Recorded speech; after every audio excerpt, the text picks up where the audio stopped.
What's up, everybody? This is Greg Birch with Delta Financial, and this is the Be the Difference podcast. This podcast is all about making you a better person in your life and in your business with coaching on sales, leadership, mindset, marketing, everything under the sun when it comes to being an entrepreneur. And we bring our own guest speakers. Today, I have the distinct honor and pleasure of welcoming Mr. Dave Albin. Dave, how you doing, sir? Great, Greg. Thanks for having me, man. No, I appreciate you coming on board, man. I think this is gonna be a fantastic podcast because you guys have no idea what's in store with Dave's story. I'm able to kind of learn a little bit about him before we started, so I'm really excited. This is gonna be great.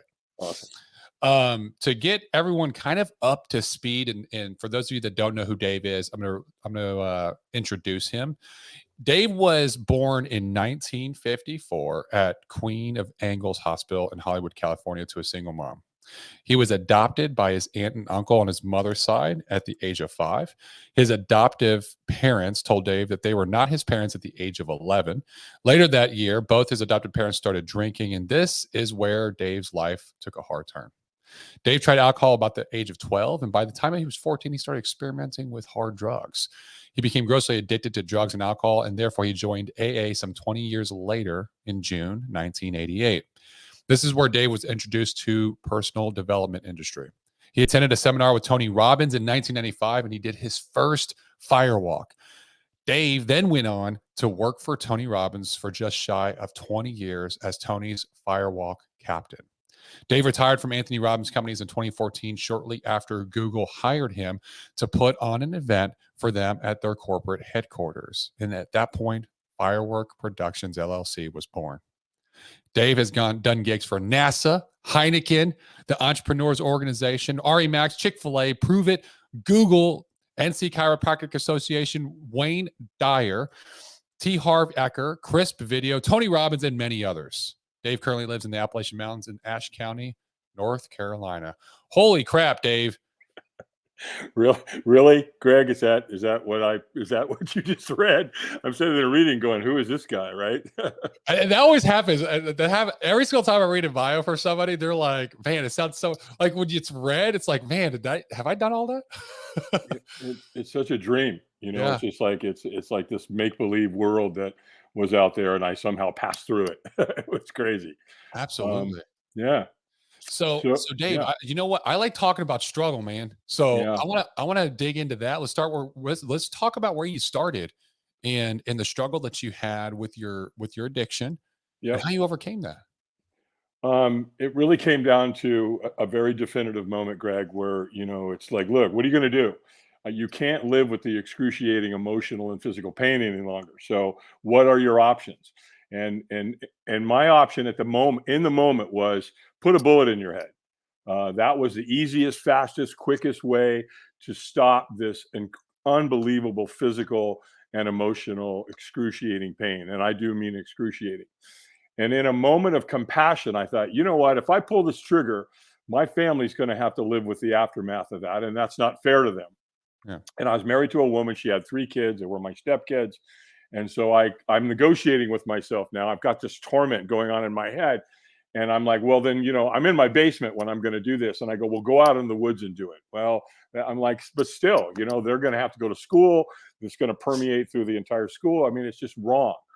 And then the next thing I know, I've got a telephone in my hand, and I'm like, well, who you going to call? The joke of Ghostbusters.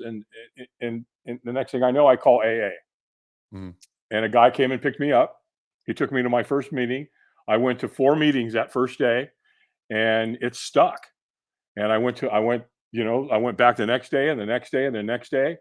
And when you're recovering from alcohol, it's bad enough because you can literally die of delirium tremors because you've got so much alcohol, you're shaking, right? And your body, your internal organs come unglued. But when you throw heroin and cocaine and hard drugs on top of that, I will tell you that statistically most don't make it. They just don't.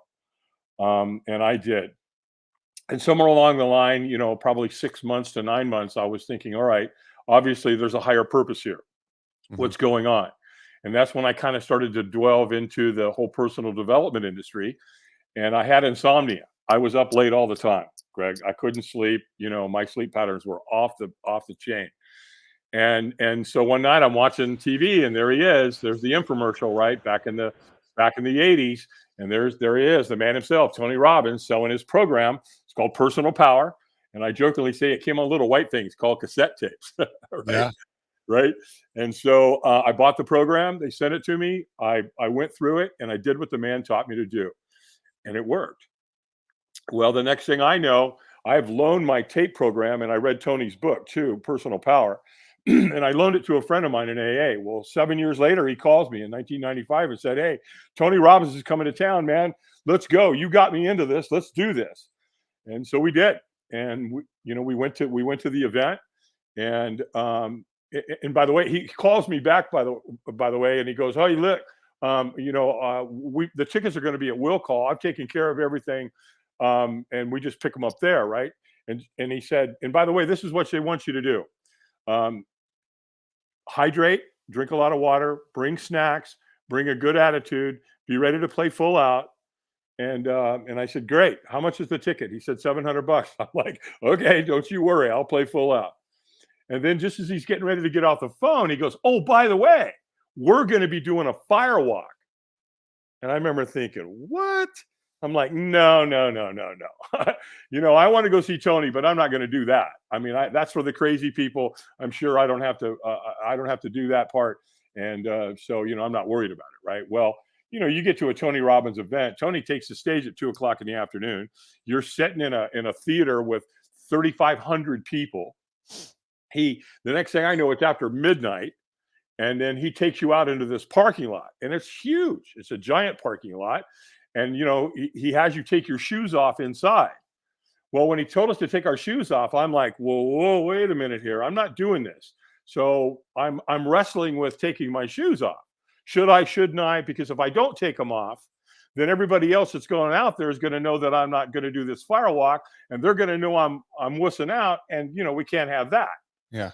So I take my shoes off. And then when he's got you going out there, right, he's got you chanting. He's got everybody walking out there going, "Yes, yes, yes." You got 3,500 people chanting yes. It's intense, right? Yeah. I'm walking along going, "Nope, ain't doing this. It's just not going to happen." No. And so, when you get out there, he's got African drummers. Yeah. Right. So it's dun dun dun dun dun dun dun dun dun. And you're freaking out. And Greg, there's a giant fire over here in the corner. It's massive. And they've been burning it all day. And what would happen is it would render. And then that night, around midnight, they load all those coals into wheelbarrows. Then they take a wheelbarrow and they put it in between two lanes of sod, of grass. Uh-huh. That sod's about 3 feet wide. It's about 15 feet long. And then you just take shovels fulls of coals and lay them out on those grass. And that's where you walk. Well, my strategy is I'm going to go hide in the back, right? Because I'm not doing this. Well, that's not a very good strategy, because the bottom line is Tony's people know where all the cowards are. And sure enough, I found me, man. And he makes eye contact with me, and I'm hiding in the back, and he's looking at me, and he gets fairly close proximity. He's probably 15, 20 feet away from me. Uh-huh. And he's kind of looking at me with a strange look, and he's going, "Hey, man, are you okay?" And when we're not okay, what do we say?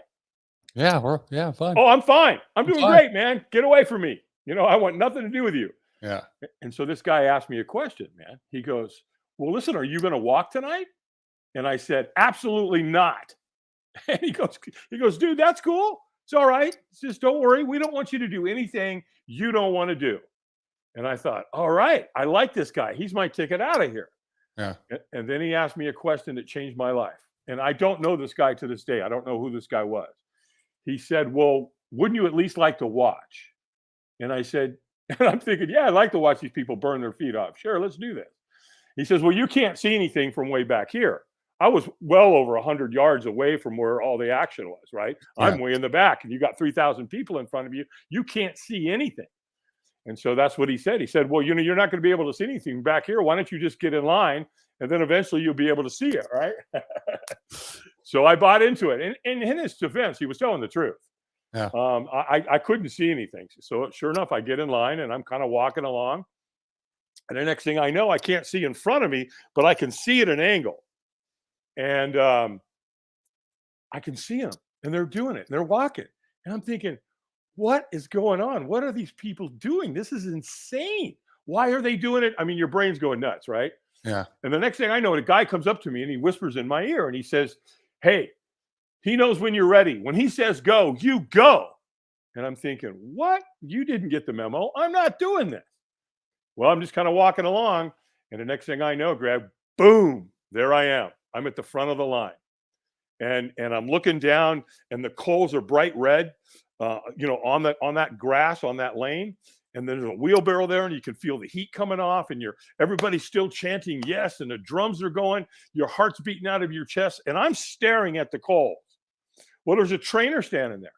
And all of a sudden he goes, eyes up, kind of screams at me. And I lift my eyes up. Well, I've been in a room for 10 hours with Tony Robbins. And guess what's the first thing he teaches you to do? Keep your eyes up. Don't stare at what you fear.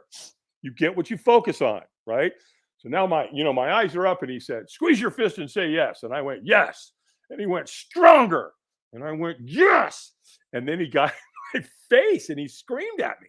He said, stronger. And so now I'm kind of ticked off, right? And I went, yes. And he goes, go, go, go.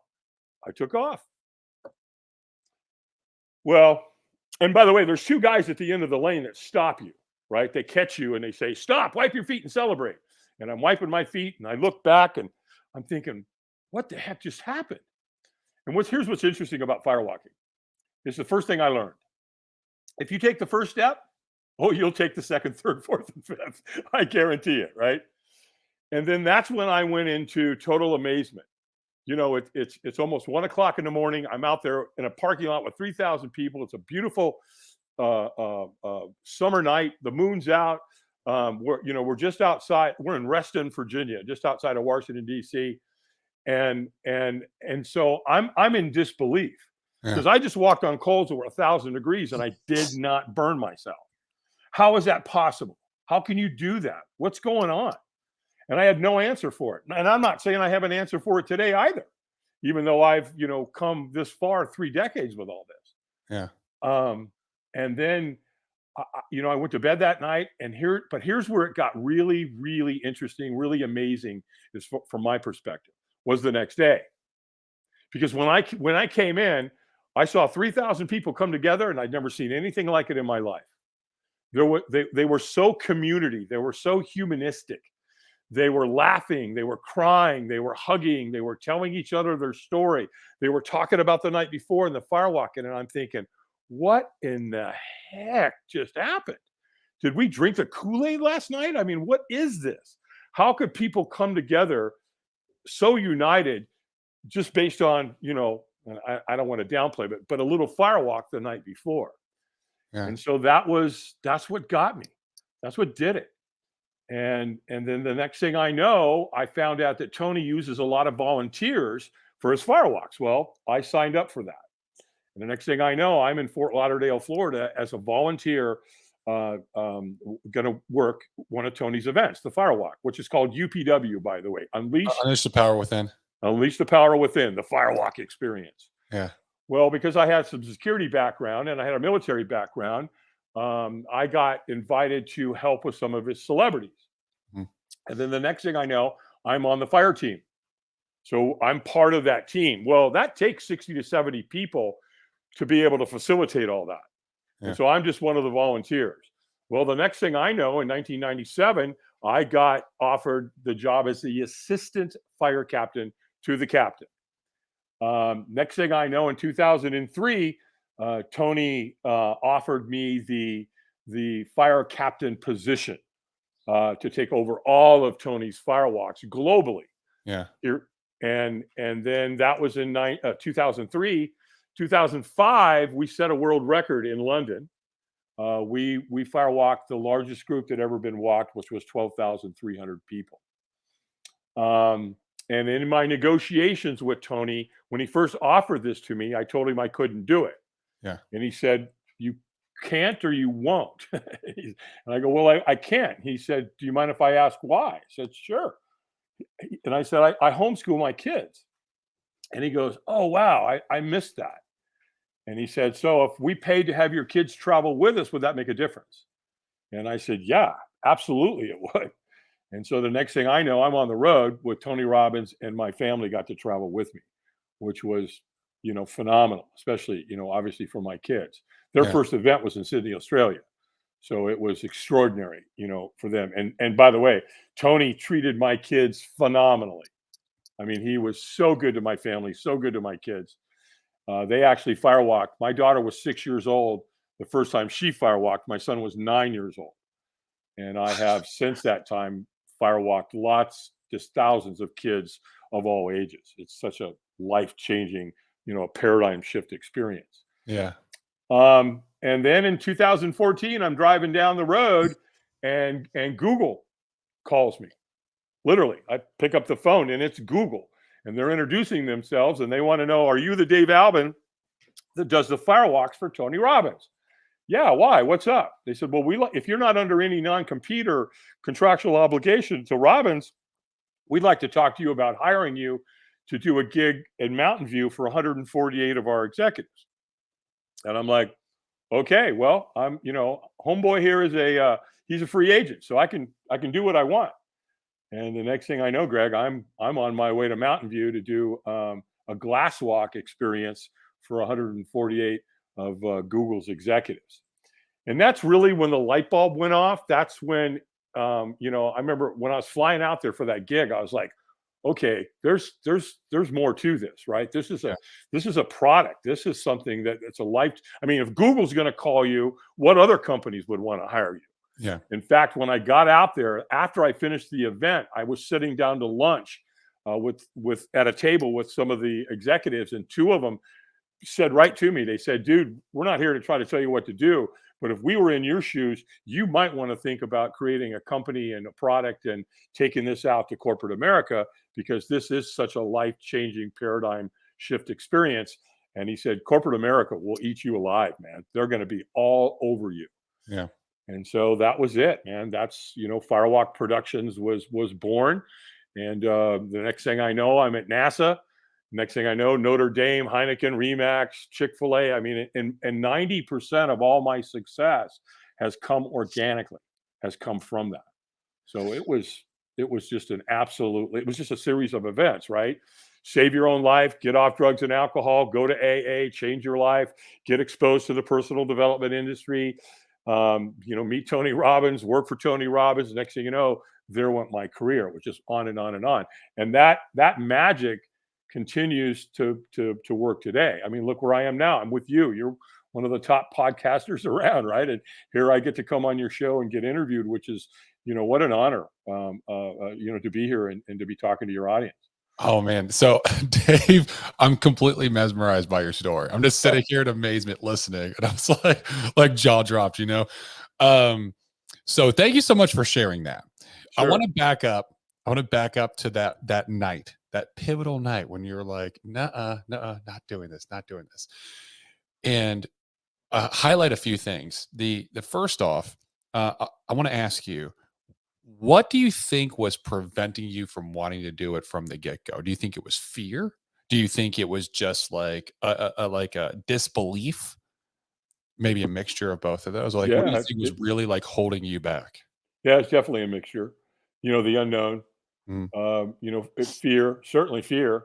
But that's the interesting part, Greg. What was I fearing? I don't know. I didn't even know what I was. When my buddy said, hey, we're going to be doing a firewalk, and I remember going, I hung up the phone. I'm going, oh, hell no. That ain't going to happen. Homeboy ain't doing that. Yeah. But what was I fearful of? I didn't even know. Yeah. I didn't even know what a firewalk was. So here I am. I'm fearful about something, and I have no idea what I'm even fearful of. Yeah. And so you start to analyze that.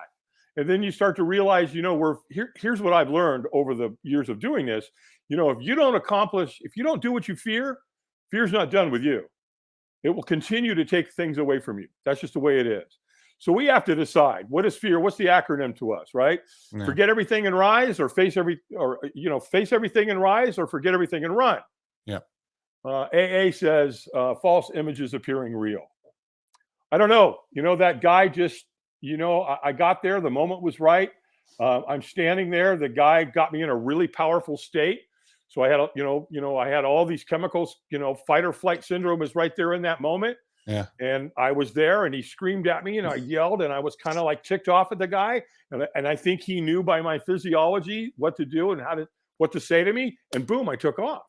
Yeah. And then it happened so fast that you're like, what? How does that even happen? Yeah.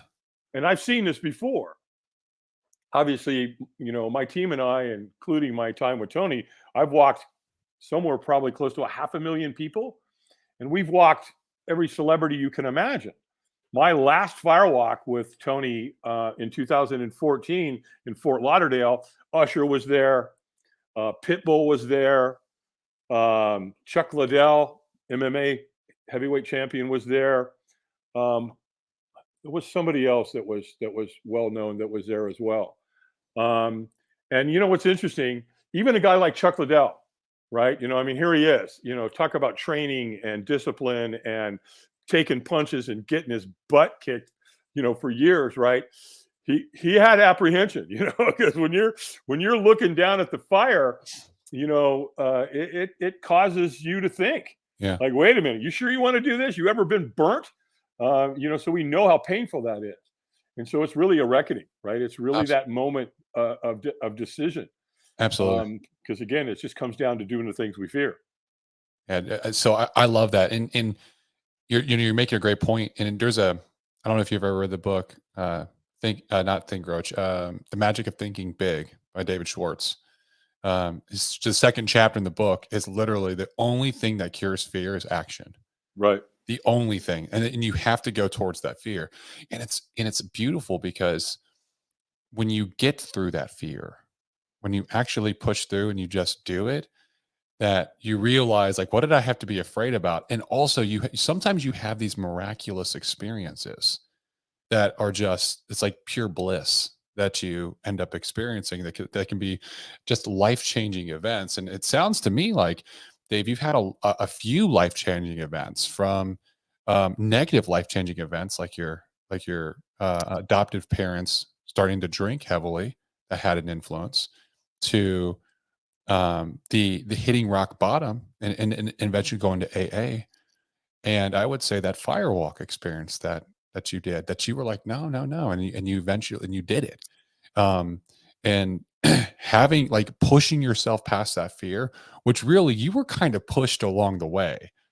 You just didn't know, like, and they were just kind of nudging you closer and closer to the edge and getting you to that point to where, like, your fight or flight kind of kicked in, and it was fight. And so, but I think that drastically kind of altered the trajectory of your life at that point, right? Absolutely. Because once you've done something like that, you can't undo it. Mhm. So now it's implanted in the back of your mind. So now when you come up on something that you may perceive to be hard, it's not hard anymore. Mhm. It's just not. It's just like, it's like making that sales call. Yeah. Doing your marketing, every day, getting up early, working out, eating right, doing all the things that we know we're supposed to do, but sometimes we find these reasons not to do it. So it's all about, in Tony's world, raising your standards. Yep. I just recently started doing cold showers.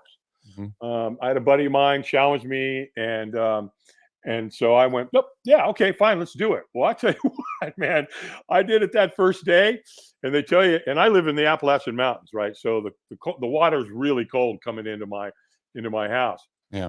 And they tell you to hit yourself right here in the face. Well, the first day, it literally took my breath away. Yeah. I was, I'm like, okay, I can't hit me in the face. I got to breathe here. And so I lasted like 10 seconds. And then the next day was 10 seconds. The third day was 10 seconds. The fourth day was 30 seconds. And then it was 30 seconds and 30 seconds. And then it was 1 minute. And now this morning I went 90 seconds. So, and again, so it's kind of like a regiment too. It helps you. I don't know. It's just the organization of your mind to set your mind right and to set things in a systematic order so that, you get things done. Yeah. I've heard so many stories, Greg, you wouldn't believe it. I've seen so many things that are unbelievable. Tony and I were in Tampa years ago, and this young man he was a collegiate athlete in high school, Mhm. and he'd been hit by a drunk driver, and he lost both legs. And so he's contemplating suicide. Well, one of his buddies said, hey, I know you like Tony Robbins. He's coming to town. Why don't you go see Tony before you before you take your own life. And the next thing I know, we're out there. I'm doing my thing. And all of a sudden, Tony looks at me with this weird look on his face, as almost if to say, I think we're going to see something pretty spectacular here in a minute. And all of a sudden, and here comes this kid in this wheelchair, and he's got one of those turbo wheelchairs where he can move it. He had all this upper body strength. He was a football player, wrestler, baseball player, incredible athlete. And Tony bends down to whisper, to say something to him. And this kid's like, no, back off. No, get away. And the next thing I know, this kid positions himself in that wheelchair, right? And the next thing you know, he flips himself forward. He landed on his hands, and he firewalked on his hands. Well, Tony and I looked at each other like, what did we just see? Right? So I say to people all the time, if you're in business, right, you're an entrepreneur, you're a business owner, every single day you have an opportunity to firewalk. Yeah. To break through that fear and do something that you've been putting off, or that you should be doing and you're not doing it, and you break through it and you do it, and then now you've set that that bar a little higher now, right? So firewalking itself, the act, well, it's been around for hundreds and hundreds of years. The Tahitians, the people of India, oh my gosh, you ought to see what they do. They do firewalks that are completely off the chain. And it's very ceremonial to them. It's a rite of passage. I've got a picture of where they dug a pit, and it's about this deep, and they fill it with coals. And then the people stand around, like the family and the friends, whatever, and they wear these beautiful pastel colors. Yeah. And I've got a picture of a mother, and she's holding 3 newborns, and she's all the way down into the pit, getting ready to come out the other side. And there's nowhere to go. When she's in, she's in. She can't get out. Yeah. And again, the coals are probably this deep. Yeah. We shovel the coals on top of grass, so you're just kind of walking on top of them. Yeah. There's still 1,000 degrees, but they're this deep. So yeah, people of India, the Indo-Europeans, the Polynesians, the Hawaiians, the Native American Indians, up here where I live in the Appalachian Mountains. I'm in the northwestern part of the state of North Carolina, and the Cherokees inhabited this area, and they firewalked, which was, again, more ceremonial. There was a graduation for them. A young brave didn't become, a warrior until he actually firewalked. So there was a graduation. Same thing for the women in the tribe as well. So it's interesting how it's been used for different customs and cultures all around the world. Tony Robbins just used it because he knew that on a 4-day event, UPW, right? If he can get you to firewalk the next 3 days, man, he's got you. Because now your brain is, okay, if I can firewalk, what else can I do? What else can I learn? Where else can I take my life? Extraordinary. Yeah. That is extraordinary. So I want to make a quick connection here, because as I'm listening to this and I'm thinking through everything that you're talking about, one of the things that stuck out to me was how they got you, how they basically effectively sold you into firewalking when the whole time you're like, no. And the reason why I say it like that is because there's so many times, especially with like the audience here is a lot of sales entrepreneurs. And how many times have they sat with a client when they're like, hey, I'm not buying anything. Right. And then they let that just kind of quit. They're like, oh, well, they're not buying anything. And when I had my first sale ever in insurance, the first client I sat with, she looked at us and she was like, I'm not buying anything. And the guy I was with, my trainer, was like, oh, okay, that's great. Hey, we just got some stuff to show you. And just kept going. She ended up buying a policy. She called her boyfriend over. Her boyfriend came over to buy a policy. She called her sister over. Her sister and her sister's husband bought policies. And we sold like 4 policies right then and there. Right. And so this is a very similar concept. Like they sold you, they were like, oh yeah, no worries. Hey, don't you want to see what's going on? And I think of the sales process sometimes almost like, instead of trying to go straight to the end and like sell like, hey, you're doing this. It's like, hey, let's take you on a journey. Let's like, hey, we're just going to go a little bit closer. And then it kind of like entices you to keep getting closer and closer and closer. And then you get to a point of no return where you've gone so far that it's just like, I don't want to turn around and go back now. I've gone so far. Like I'm at the precipice. All I got to do is kind of just step off, right? And it's kind of like they're just leading you and guiding you and slightly like nudging you along the way, right? Like I almost use the example of, imagine that you were at a nice, beautiful state, and there was a huge hedge garden, and you're trying to get your like 79-year-old grandma or like aunt to go through it, and it's a sunny day, it's hot, and you're like, hey grandma, you want to go see this hedge garden? We're probably going to get lost a couple times, it's going to be 3 hours, it's going to be hot, like we're going to get out, it's going to be sweaty, you're probably going to be tired throughout of it, but when we get done, it's going to be great. What's she going to say? She's going to be like, yeah, no, I'm good, I'll watch from afar, right? I don't I'm gonna drink some sweet tea or whatever. But if you're like, hey, let's go check out the hedge garden, see what it looks like they're probably going to go do that. Like, I don't want to go. No, let's just go look at it from the outside. And then you look at it like, hey, here's the entrance. Let's take a peek in. Let's see what it looks like on the inside. And then you kind of peek in and you just keep, hey, let's go around the corner and see. And you just keep kind of pushing. There comes a point where it's like, we're so far in, we're going to finish this, right? And that's kind of like the sales process. Sometimes you can't jump straight to the end. You have to kind of nudge them along and get them bought in piece by piece by piece. And that's exactly what they did to you. And I love that. Yeah, they did. There, the thing is what doesn't challenge us doesn't change us. Yeah. Period. And if that client doesn't say to you, well, listen, I'm not buying anything today. Well, is that true? You don't know. That may be just their defense mechanism, because that's what they say to everybody about everything. Yep.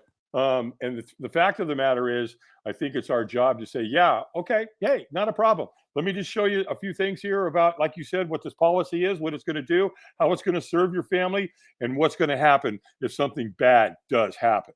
Yeah. That reminds me of A.L. Williams. He wrote a book called All You Can Do Is All You Can Do, and All You Can Do Is Enough.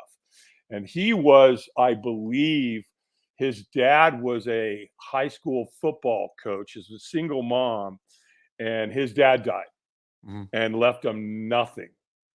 And so that's when he, realized how important it is to get insurance and protect your family, and don't leave them vulnerable, and don't leave them sitting there, because he came from a place of, it was awful. I mean, it was horrible. It was a nightmare. And I think, many of us in the industry of that realize how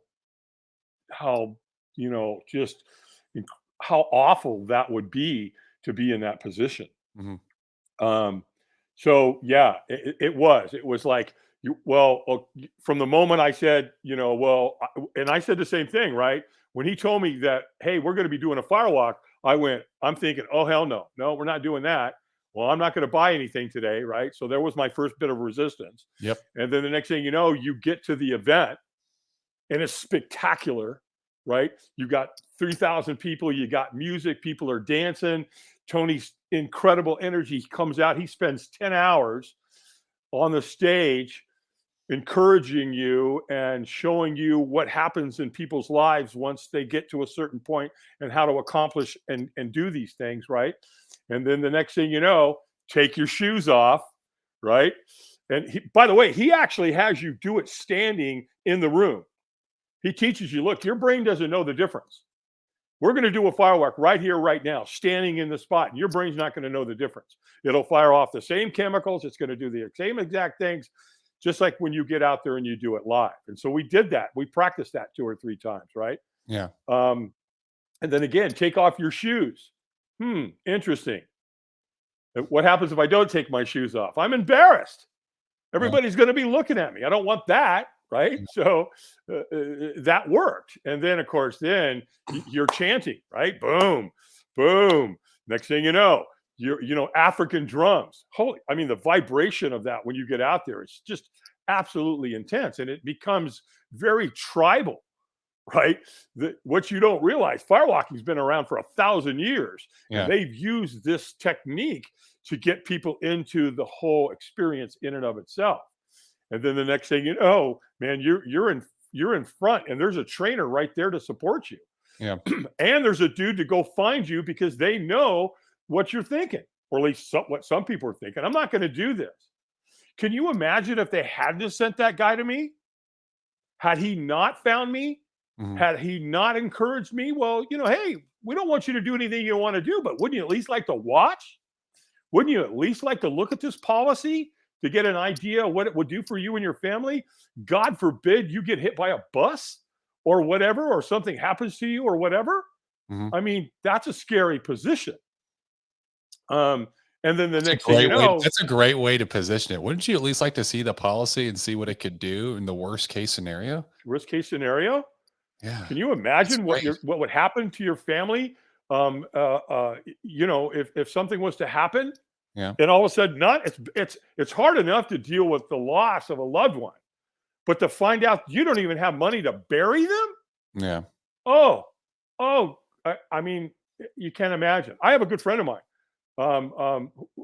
that lost his dad, another friend, and he didn't have any insurance, and they had to pay everything for everything, and it was horrible. He still talks about it to this day, how devastating it was on him. Yeah. So yeah, we hope you never need it. But at the end of the day, too, I know there's ways to take insurance policies, and you can load them up, in whole life type policies, I believe, and then you can turn around and borrow against it.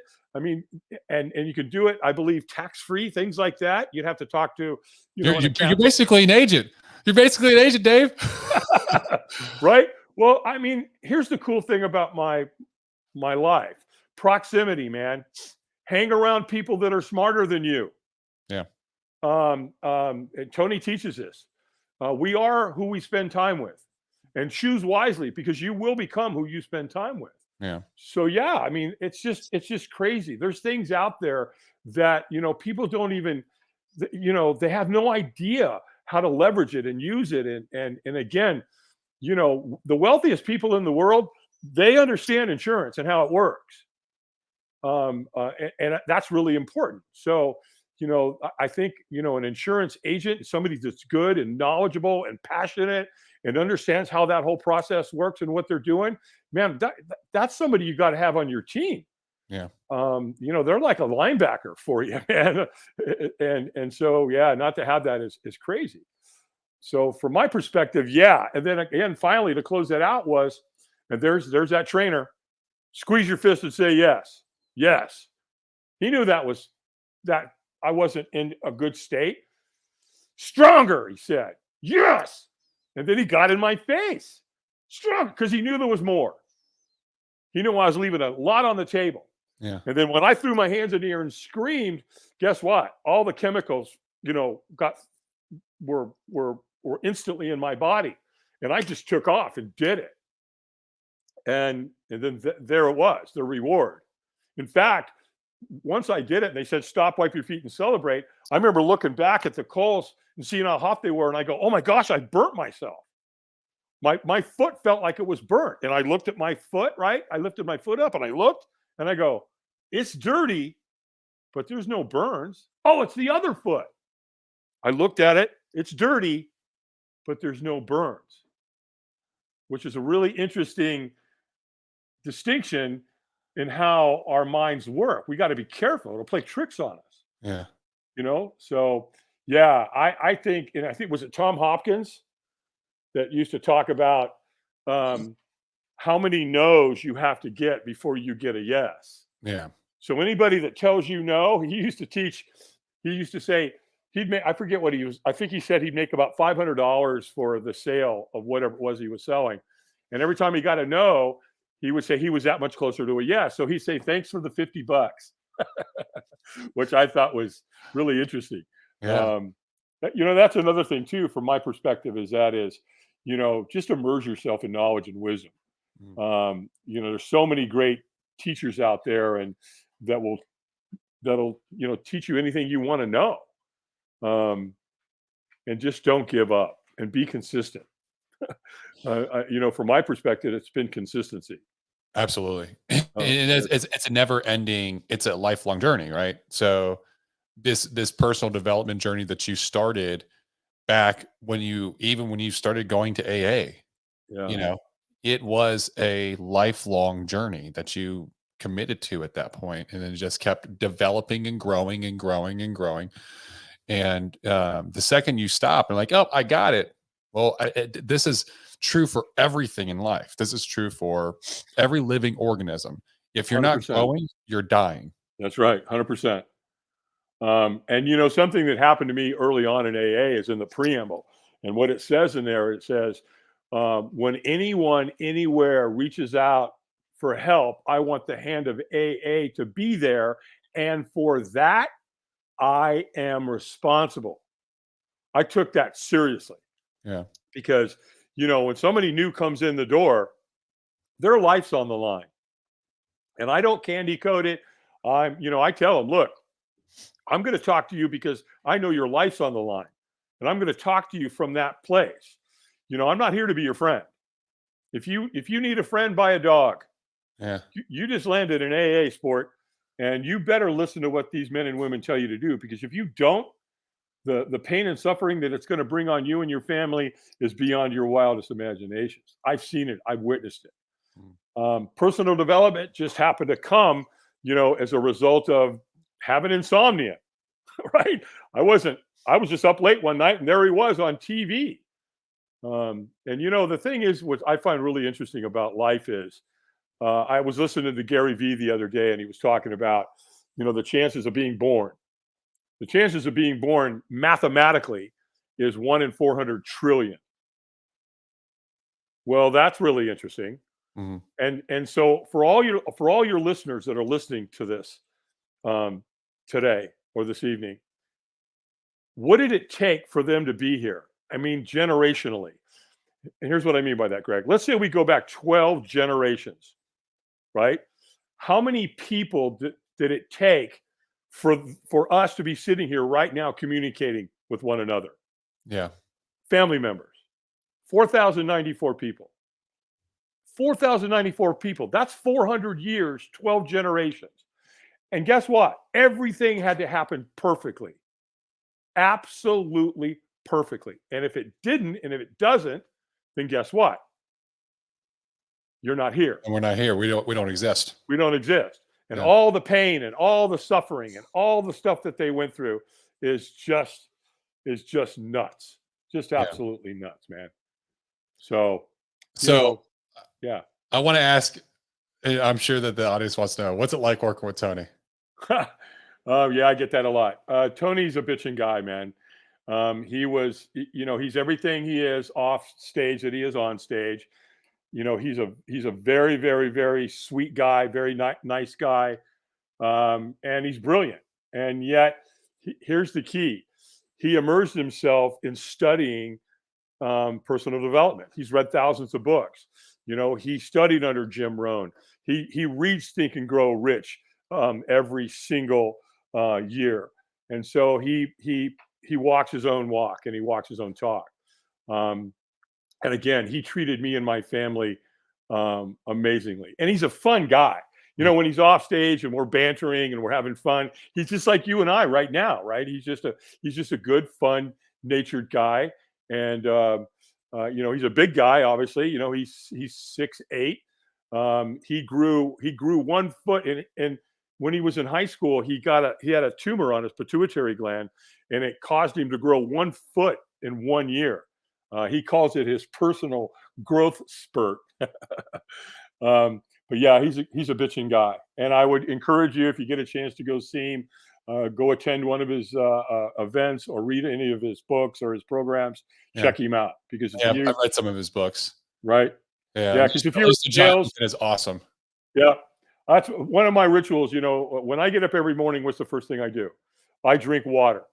I drink about 6 ounces of water first thing. Second thing I do is I read something motivational. I don't go anywhere near this thing. Not until I go through the things that I do. From the third thing I do is I get into my meditation, and I get into sound therapy. And so I don't. To me, the first thing is water, man, because our bodies are 70% water. So and I live in the Appalachian Mountains, so I've got mountain water coming in. I can go pull my tap, and I'm drinking spring water. which obviously I absolutely love. Yeah. So anyway, with that said, set yourself up. Don't get on your cell phone first thing in the morning. It'll, it screws your brain all up, man. Yeah. It's just not good for you. Now, having a good morning routine is key to It setting is. your days up the right way every single day and not getting off of that morning routine. That's It's right. hard. Sometimes it's a hard habit to set for people, but once you set it, you'll see some drastic results that can build momentum over time. So, Yeah. Yep. Absolutely. I'm sure you probably got to go here soon. I got one last question we can close out. I asked this to Sure. all my audience members. So you have the opportunity to sit with 3 different people that are anyone in history, alive or dead, and you get to learn from them, break bread with them, have a great conversation. Who are those 3 people and why? The first one would be Jesus Christ. Okay. That's an easy one, Yeah. right? um, our lives are basic. I believe our lives we're storytellers, and the better you can get at your story, because everything that happens to us, right, Mhm. we create a story about it, whether it was bad or good. Like my story about my past and my parents and the adoption and my alcoholism, and I've turned that into an empowering story, and I'm willing to be vulnerable with it, right? I'm willing to share it. Because typically when I share that with my audience, there's always somebody out there that comes up to me and goes, "Hey, Dave, I got a brother, I got a sister, I got a mom, I got a dad. They're suffering from drugs and alcohol. Mm. Can you help me?" The answer is always absolutely. So, in my opinion, I believe Jesus Christ was one of the best storytellers that ever walked the planet. And in addition to guys like Tony Robbins or Walt Disney, um, the second person that I'd want to sit down and talk with, um, who's alive right now, would be Elon Musk. I, He's a good one. what? He's a good one. Yeah, I'd really like to get into, um, his brain and what's going on, and how did he get to where he is, and what's he think about, and he's fun, he's playful. I saw him on Joe Rogan, and he's hilarious. And again, he's absolutely brilliant, as I think most of us like the guy or hate the guy. Let's just all agree he shot a rocket into space, brought it back down, and landed it on a barge. Right? So he knows how to do something. Yeah. And the third one, this may come as a surprise, but I would really love to have sit down and talked with Muhammad Ali. Oh, that's a good one. I haven't heard that one. Yeah. That's a good one. Yeah.